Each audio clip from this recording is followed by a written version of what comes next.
Why, Kamayan Restaurant tayo ngayon guys. Dahil nako, Diyos mio, ang sarap ng aking tuyo.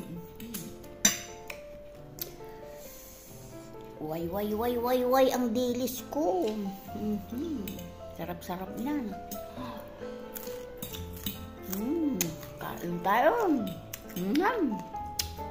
Guys, tapos na akong mag-lunch. At syempre, meron pa talaga akong pangbukas. Nakakain ko yung kalahati ng dilis at isang tuyo. So, mayroon pa akong pangbukas niyan guys. Ganyan lang ang buhay, tipid-tipid. Masarap na naman ulit ang ulam ko bukas. Oh. Ay. Kain tayo. Ito na yung yung tuyo ko. Uulamin ko na para maubos na.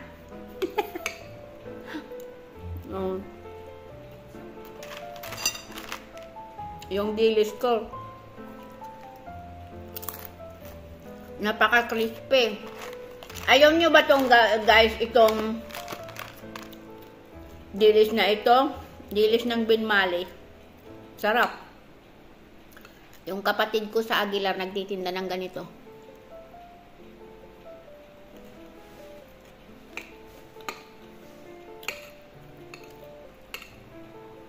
Oh. Dito walang luto-luto ng araw-araw.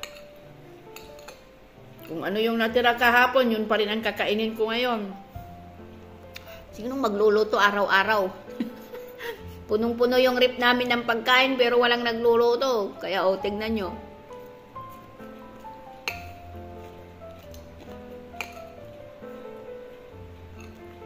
Ang sarap kaya. Ang sarap ng ng tuyo. Minsan-minsan.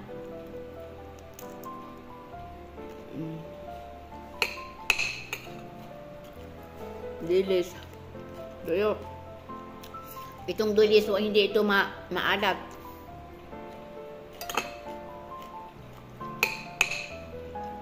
Itong tuyo, binili ko ito sa SM Rosales.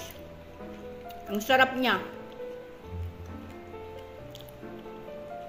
Doon sa super sa SM Rosales, may mga nakabalot doon sa tabi ng bilihan ng karne. Doon. Ang sarap.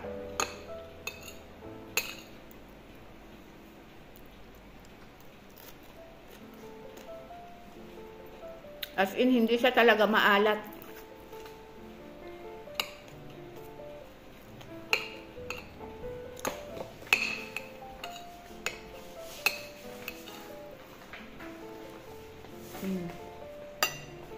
Bus ko na.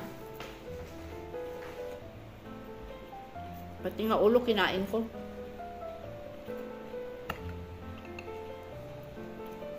Sarap kaya.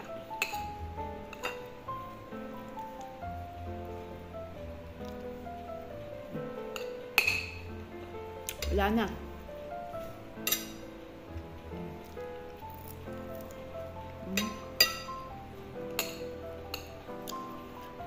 Isang tuyo sa isang araw, okay lang. Hindi naman maalat. Yung dilis, napaka-crispy. Ang sarap.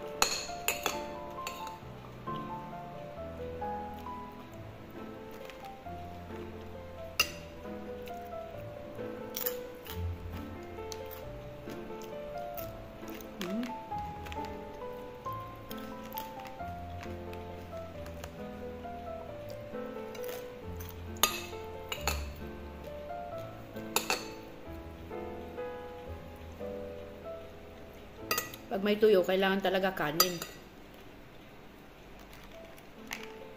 Pag may maganitong ulam, kailangan talaga kanin. Pero hindi ako kumakain ng kanin araw-araw.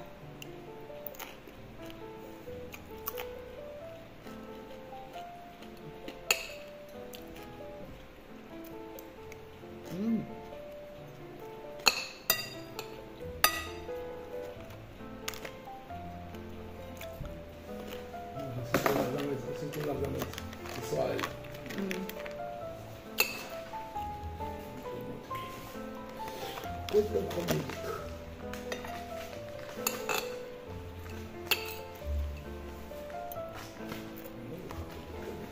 Ya. Tapos.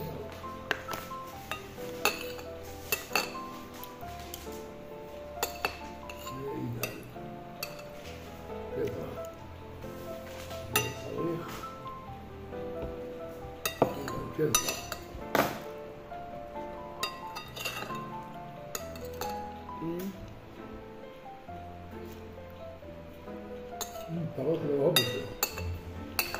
Detto del sangue.